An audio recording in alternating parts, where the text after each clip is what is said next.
வணக்க மக்களே, எல்லாரும் எப்படி இருக்கீங்க? நல்லா இருப்பீங்க நம்புறேன். நம்ம ஒரு ஆழ்ந்த தூக்கத்துல இருக்கோம். நடு இரவுல நல்லா தூங்கிட்டு இருக்கோம். அந்த தூங்கிட்டு நேரத்துல திடீர்னு யாரோ ஸ்பீக்கரை வச்சு கத்துனா நம்மளுக்கு எப்படி இருக்கும்? எப்படி அலறி அடிச்சு நம்ம முழிப்போம்?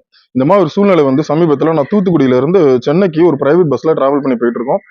போயிட்டு இருக்கிற நேரத்துல ஒரு விடிய காலம் கூட சொல்ல முடியாது, நல்லா தூங்குற பிரைம் டைம் சொல்லுவாங்களா, அந்த 3 மணி 3:30 டைம்ல பஸ்ல ஆழ்ந்த உறக்கத்துல எல்லாரும் தூங்கிட்டு இருக்கோம். இந்த டைம்ல திடீர்னு ஸ்பீக்கர்ல ஒருத்தன் கத்துறான். எல்லாரும் அறக்க பறக்க முழிக்கிறோம். என்ன நடக்குன்னே தெரியாம முழிச்சு பாக்குறாங்க. சீட்டு பக்கத்துல இருந்த ஒரு குழந்தை வச்சிருந்தாங்க. அந்த குழந்தை முழிச்சு அழ ஆரம்பிச்சிருச்சு. பக்கத்துல வந்து ஸ்லீப்பர்ல படுத்துட்டு இருந்த வயசானவங்க முழிச்சு என்ன நடக்குன்னே தெரியாம பாக்குறாங்க. ஏன்னா அந்த வயசானவங்களாம் வந்து டிராவல் டைம் ரொம்ப நேரம் அவங்க தூங்கல, கஷ்டப்பட்டாங்க. அந்த டைம்ல நல்லா அசந்து தூங்கிட்டு இருக்காங்க. என்ன பண்ணனே புரியல. யார் கத்துறா, எதுக்கு இந்த மாதிரி ஒரு சவுண்ட் வருதுன்னு நினைச்சு எல்லாரும் முடிச்சுட்டு எஞ்சி பாக்குறதுக்குள்ள அந்த ஒருத்தன் வந்து என்ன பண்ணிட்டு இருக்காங்கன்னா, பஸ்ஸுக்குள்ள ஸ்பீக்கர்ல கத்தி பேசிட்டு, அவன் என்ன பேசுறான் கூட நமக்கு தெரிய முடியுது, பேசிட்டு இறங்கி போயிட்டான். நாங்க வந்து பாதி தூக்கத்துல நானும் என் கூட வந்திருந்தவரும் இறங்கி அவர் வந்து திட்ட ஆரம்பிச்சிட்டாரு. யார் இது, ஏன் அப்படி கத்துறான், எதுக்கு இந்த என்ன ஒருத்தன் வந்து பஸ்ல கத்திட்டு போறானே அப்படிங்கிறப்போ யாருக்குமே புரியல. நானும் இறங்கி சரி வேற வழி இல்லாம இறங்கி அரை தூக்கத்துல பார்த்தா இன்னொரு பஸ் வருது. அந்த வர்ற பஸ்லயுமே டிரைவர் கண்டக்டர் இறங்கினதுக்கு அப்புறம் டிரைவரும் அந்த கிளீனரா கூட இருக்கிறவங்க இறங்கினதுக்கு அப்புறம் இவன் அதே மாதிரி ஸ்பீக்கர் எடுத்துட்டு போய் கத்துறான். அதை நான் வீடியோ எடுத்திருக்கேன். இந்த வீடியோல பாதியில் நான் போடுறேன், நீங்க பாருங்க.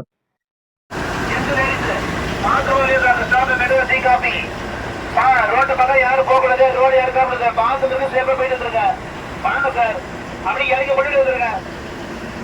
விடிய கால மணி 4 மணி ஆச்சுங்க, வண்டி உளுந்துட்டு படுறீங்க. சென்னைக்கு போறதுக்கு 3 மணி நேரம் ஜென்ஸ் லேடிஸ் பாத்ரூமா வெளியே வாங்க, அந்த ஸ்டாப் மெட்ராஸ் தான் வாங்க, அப்படி இறங்கி முன்னாடி வாங்க. பாத்தீங்களா, இப்படி வந்து ஒரு பஸ்ஸுக்குள்ள கத்துனா என்னத்துக்காகும்? அதுவும் ஒரு நடு ராத்திரி 3 மணி. அந்த 3 மணிங்கிறது நம்மளுக்கு உண்டான ஸ்லீப்பிங் டைம் சொல்லுவாங்க, பிரைம் ஸ்லீப்பிங் டைம்னு சொல்லுவாங்க. அசந்து தூங்குற டைம் எல்லாருமே. இதுக்கப்புறம் என்ன ஆச்சுன்னு கேட்டீங்களா, யாராலுமே பஸ்ல தூங்கவே முடியல.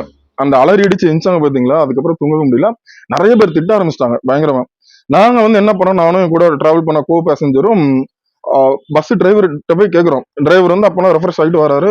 சார் என்ன சார் இது, பஸ் நிறுத்திருக்கீங்க, டக்குன்னு ஒருத்தவங்க வந்து பஸ்ஸுக்குள்ள சவுண்டா பேசுறான், ஸ்பீக்கர்ல அதுவும் கத்துறான், எல்லாரும் முடிச்சுட்டாங்கன்னா அவரு இல்ல சார், இது வந்து பிரேக் வழக்கமா நாங்க அந்த ஹோட்டல்ல வந்து நிறுத்துற இடம் அப்படின்னாரு.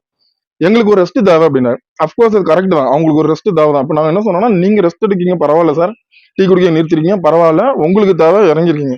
ஆனா பஸ்ஸுக்குள்ள, எதுவும் பிரைவேட் பஸ்ஸுக்குள்ள எப்படி வந்து நீங்க அனுமதிக்கிறீங்க, ஒருத்தனை வந்து இப்படி வந்து கத்திட்டு போறவனா அனுமதிக்கிறீங்க அப்படின்னு கேட்டா அவர் என்ன சொல்லலாம், அது ஹோட்டல்ல வேலை பார்க்குற பையன், நீங்க யாருக்காவது பாத்ரூம் போகணும் இருக்குன்னா கூப்பிட்டுருப்பாங்க.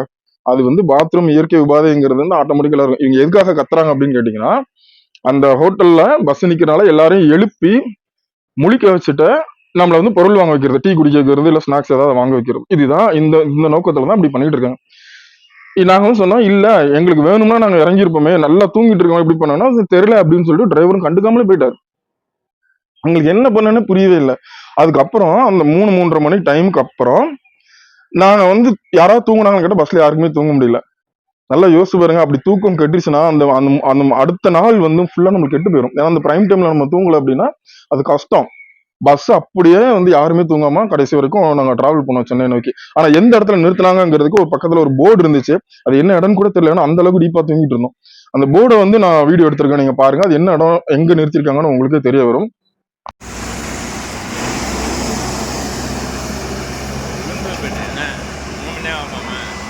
ஒரு குறிப்பிட்ட ஹோட்டலினுடைய வியாபார நோக்கத்திற்காக அவங்க லாபம் சம்பாதிக்கணும் அப்படிங்கிறதுக்காக என்ன வேலை செய்யறாங்கன்னு பாத்தீங்களா? இல்ல என்ன ஆகும் தெரியுமா, ஆக்சுவலா அந்த மாதிரி ஒரு பிரைம் டைம்ல தூங்கிட்டு இருக்கும்போது திடீர்னு நம்ம விழிச்சு எழுந்தோம் அப்படின்னு கேட்டீங்கன்னா, இந்த ஸ்லீப்பிங் இனர்ஷியா அப்படிங்கிற ஒரு ப்ராப்ளம் வரும். இந்த ஸ்லீப்பிங் இனர்ஷியா ஒன்றும் கிடையாது, நம்ம மூளை வந்து ப்ராப்பரா ஃபங்க்ஷன் பண்ணிட்டு இருக்கிற ஃபங்க்ஷன் பண்ணாம போயிடும். எப்படின்னா, நம்ம நம்ம தூங்கிட்டு இருக்கும்போது திடீர்னு எந்திரிக்கிறப்போ நமக்கு அக்கம் பக்கத்துல என்ன நடந்திருக்குன்னு தெரியாது, நான் ஏன் முழிச்சேன் என்ன ஆச்சுன்னு எனக்கு தெரியாது. இதனால என்ன ஆகும்னா, நமக்கு பிரெயின் செல்ஸ் வந்து நிறைய வந்து பாதிப்படைகிறதுக்கு உண்டான வாய்ப்புகள் இருக்கு. அதான் நான் உங்களுக்கு ஆல்ரெடி சொன்னது, ஸ்லீப்பிங் இனர்ஷியா அப்படிங்கிற ஒரு ப்ராப்ளம் வரும். இதுதான் நிறைய பேர் சொல்லுவாங்க, ஆழ்ந்த தூக்கத்தில் இருக்கும்போது திடீர்னு யாரும் எழுப்பக்கூடாது, ரொம்ப குறிப்பா குழந்தைகளையும் வயசானவங்களையும் எழுப்பக்கூடாது, நிறைய பிரச்சனைகள் அவங்களுக்கு உண்டாயிரும் அப்படிங்கிற மாதிரி சொல்லுவாங்க. பட் இதெல்லாம் வந்து கொஞ்சம் கூட கண்டுக்காம மனசாட்சியே இல்லாம இப்படி பஸ்ஸுக்குள்ள ஏறி ஸ்பீக்கர் வச்சு கத்துனா என்ன லாஜிக்னு எனக்கு புரியவே இல்லை. நீங்க என்ன நினைக்கிறீங்க அப்படிங்கிறத கமெண்ட்ல சொல்லுங்க. நம்ம சேனலுக்கு நீங்க புதுசு அப்படின்னா சேனலை சப்ஸ்கிரைப் பண்ணிக்கோங்க. மறுபடியும் இன்னொரு வீடியோல உங்களை சூப்பரா சந்திக்கிறேன். அதுவரை நன்றி, வணக்கம்.